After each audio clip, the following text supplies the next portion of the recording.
All of a sudden lately, I'm starting to see more comments of people asking me to say where I am. And quick story about that. I used to do that in every video a while ago. I used to say where I was at in every single video at the beginning. And guess what? It started bringing my views down. People started leaving the video because I was doing that. So I don't do it anymore, and I'm not gonna do it anymore. Sorry for anybody who misses those days and wants me to say that stuff. But today I will tell you where I am because I'm going somewhere different that I have never done a video before.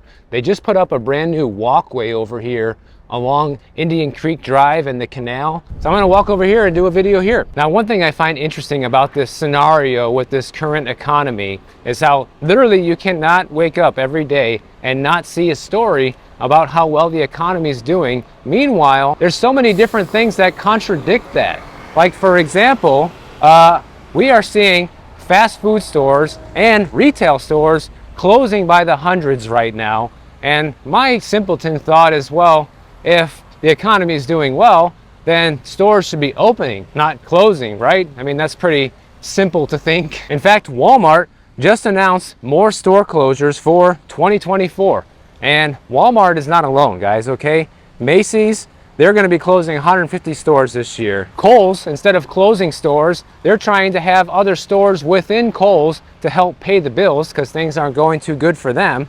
And you have Dollar Tree and Family Dollar announcing that they're gonna be closing 1,000 stores this year in 2024. That is massive, guys. To have 1,000 stores just evaporate in 1 year just like that is kind of insane. And the dollar store is a cheap place, right? That's where people go to get the absolute bottom of the barrel, cheapest goods available, straight from China, straight from wherever. The cheapest, worst for you food that you can think of is available for sale at these stores, and those are closing right now. And can you take a guess why all these businesses aren't doing so good? Take one guess. It's called theft. That's right, people are stealing, guys.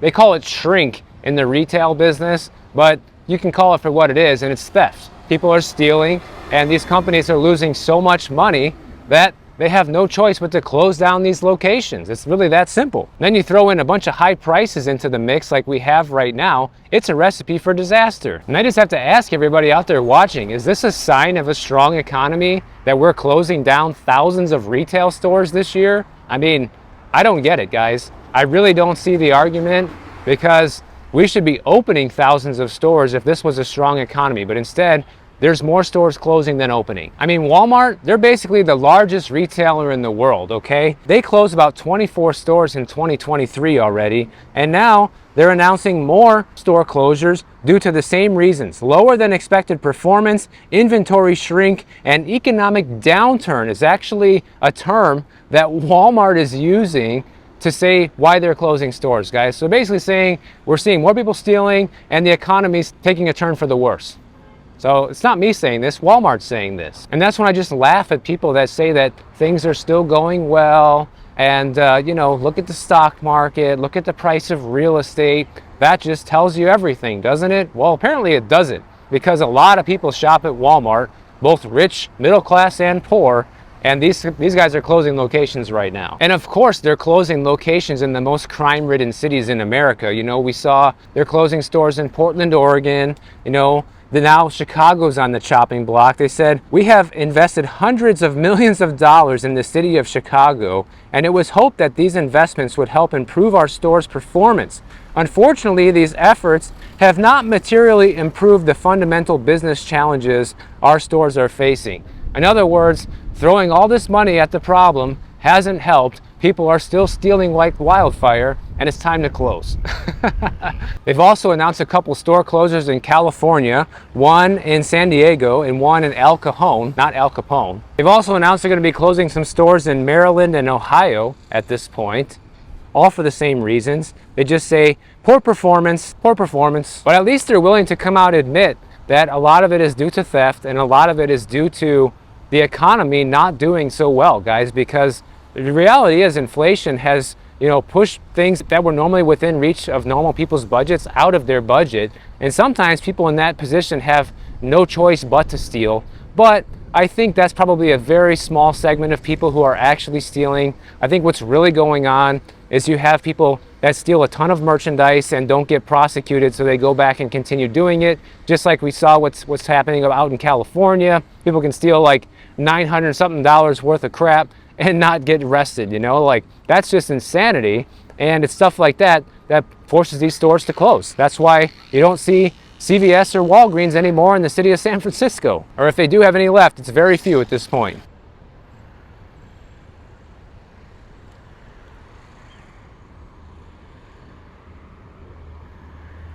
And we've also talked about how expensive fast food is getting. You know, in some places of the country right now, you could be paying north of $15 just for a Big Mac at some McDonald's. The record so far is $18 for a Big Mac, I think, in Connecticut. So it is just getting completely out of control with all of that stuff. And it's pretty likely now that you can eat cheaper going to a regular casual sit-down restaurant than going to many fast food places because of how much the prices have gone up. Well, they're taking a hit too, because you have numerous fast food chains that are closing stores right now. In 2023, you've had 3 major Burger King franchise operators file for bankruptcy, hundreds of stores closed, okay, in just 2023. And that's just Burger King. We're not talking about any other restaurant so far. Another one that was on the chopping block is Popeyes. Popeyes had dozens of stores go into bankruptcy and close down. But another fast food chain that I'd never actually heard of before, called Bojangles, they're also in big trouble, okay? They're not as big of a name as Burger King or Popeyes, but it's a popular chain with over 800 restaurants in 8 different states. I can't believe I've never seen one, because I've been through almost every state in the country at this point. Apparently they specialize in southern chicken, biscuits, and tea made fresh daily with real recipes, is what they say, with a friendly smile. It's kind of like their slogan. So they're also a franchise, but because Bojangles is not a publicly traded company, we don't know the severity of how bad a shape that they're in. And we could easily see a lot more of them close throughout 2024 as they're not hitting their sales expectations. But don't worry guys, the economy's doing great according to everybody who makes a ton of money. But I guess it's not going so great if you talk to Family Dollar, if you talk to Walmart, and if you talk to Bojangles. They're gonna tell you a different story. And this is something that just can't be argued with, guys. Like, you can't sit there and say that this isn't happening. Like, some people just like are complete denial and don't want to believe that this stuff is really going on, because it kind of interferes with what they want to believe, which is that everything is beautiful. And if all of this isn't bad enough in this upside down world, a couple of you guys actually sent me the same story. Thanks to David and Steve. You guys both sent me this story about car insurance spiking because of these automakers spying on us. And this is something that is just totally unbelievable that's happening, guys. So if your car has any sort of internet enabled feature like a navigation system or something like that, there's a chance that your car could be spying on you and reporting your personal driving habits to insurance companies, which can then use that to increase your insurance rates. How about that? And this is regardless if you have an accident or anything. It doesn't matter, because they're checking how fast are you accelerating, you know, how often you drive over the speed limit. They check how fast you brake, you know, or how hard you brake. Different things like that are being recorded and sent over to these car insurance companies, which, how this is not 100% illegal, I have no idea, guys. You know, the government's sitting there worried about banning TikTok right now. That's something that they could all get on board with and ban in 3 days. But,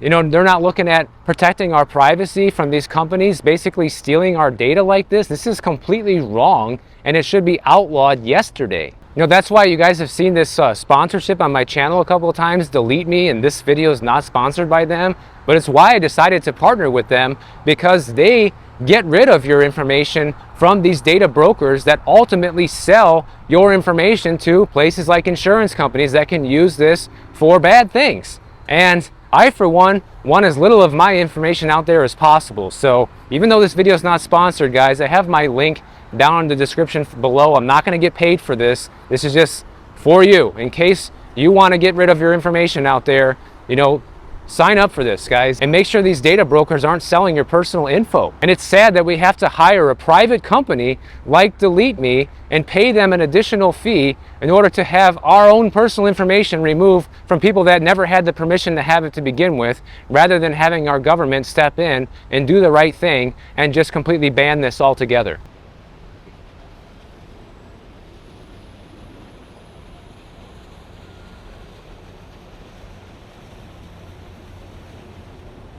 And the amount of information that these cars are collecting is downright frightening, guys. Take a look at the list of stuff that they can actually find out about you. They look at facial geometric features, behavioral characteristics, biological characteristics, sex life or sexual orientation information, sexual activity, genetic data, religion or creed, philosophical beliefs, and these automakers are allowed to sell that information to private companies? That is just sickening. How? How is this legal? I don't know, guys. This is a massive injustice being done to us right now, and our lawmakers are doing nothing about it. So once again, sitting there talking about how the economy is great and all of this and pumping up this election cycle rather than actually doing things that matter for us, like getting rid of these thieves. You know, in yesterday's video, we talked about this lawsuit with the commissions for real estate agents. You know, all these people are upset that they had to pay real estate agents these commissions. Well, how come people aren't just as upset about their data being stolen by their car that was never even authorized to be stolen? How come there's not a massive class action lawsuit on this yet? I feel like that should be coming pretty soon. This is pretty interesting, guys. Like, I've lived here in Miami Beach for 16 years, and it's never been possible to actually walk here before, because all this right here was just the street before. I mean, unless you want to walk on this busy street, which would be super dangerous, this wouldn't be a good place to walk. Now they got this beautiful walkway because they put in this huge new seawall, because this used to be one of the worst areas for flooding in the whole city. Now apparently this has got the attention of one lawmaker, Ed Markey. He's a US senator, and he's claiming that there's not enough limitations on the amount and type of data automakers can collect from users. Like, yeah, no kidding. Why isn't everybody on board with changing this? Are they getting paid for that? I would imagine some of these senators and Congress people are maybe getting a side cut of this as well, maybe. He says that with new advances in vehicle technology and services, automakers have been vacuuming up huge amounts of data on drivers, passengers, and even individuals outside the vehicle. Based on public reporting and responses to my own inquiries into these practices, automakers face few, if any, limitations on the collection, use, and disclosure of this data. Consumers are often left in the dark. So once again, not only are you paying for these cars, but you're being sold like a prostitute online. Oh, but it just gets worse, guys. If you think that's bad, check this out. In Minnesota, which I feel sorry for you if you live there right now, they're proposing a $500 statewide guaranteed basic income plan for undocumented immigrants. Now, it's not just for undocumented immigrants. It would be for anybody who is at or below 300% of the federal poverty level, and they say that it should be extended to illegal immigrants. And how this would work is it would provide $500 in monthly payments for 18 to 24 months to eligible recipients in order to disrupt poverty, build wealth, advance equity, and support a recipient's basic needs. And the other day when we talked about universal basic income, there was 150 pilot programs across the country that already tested this out. Minnesota was one of them, in St. Paul, and they gave $500 a month to 150 residents in that pilot program. So here's an idea. A lot of people always want me to give my opinion on how to fix all this stuff. How about all these people in this country that think it's a good idea to house and pay illegal immigrants to be here? How about you put them up in your house, you give them a monthly allowance straight out of your pocket, since it's the right and compassionate thing to do? How about that? I think that's the best solution to this problem at this point. That way the taxpayers don't have to worry about it coming out of our pockets, and if you feel it's the right thing to do, you should have no problem with a stranger living in your house and giving them an allowance on top of that. Put your money where your mouth is, people. And I'm sure a lot of people aren't going to like that opinion, right? People are going to say, oh no, that's not our responsibility, that's the taxpayer's responsibility. Why? Why is it the taxpayer's responsibility? Why should the hardworking people of this country be forced to pay for people that are not even supposed to be here to have a place to live and to have a guaranteed allowance each month? Do you know how upside down and insane that sounds? I'm sure all the dead presidents would be rolling in their grave right now if they heard that this was going on right now in this country. And you know what the people who are in favor of this say? They say there are communities that are relying on these people to provide services within those communities. For us to turn a blind eye is just not realistic, especially when we're trying to curb things like crime, poverty, people relying on less than ideal ways of obtaining money. We want to make sure we're including everybody in that count, so we're being as holistic as possible. So they're saying, they're just admitting guilt right there, that all these people are here illegally, and let's just give them money so they don't commit crimes. In other words, let's pay them to be good. You know, they're already not supposed to be here, but let's give them an incentive to behave. What? This is why you see so many Americans fed up, guys, and want to leave and just done with everything here because of all this stuff that's going on. I even saw one guy in the comments the other day say, how about this? How about I leave the United States and come back as an illegal so I can get everything for free? That actually sounds like a pretty brilliant idea right now. You know, these guys want to come here and game the system. We might as well start gaming it too, sounds like. It's not fair, it's not right, but neither is this. Here's what they say also. They go, the state of Minnesota, they say, we earn $5.8 billion off the backs of undocumented immigrants in the state of Minnesota.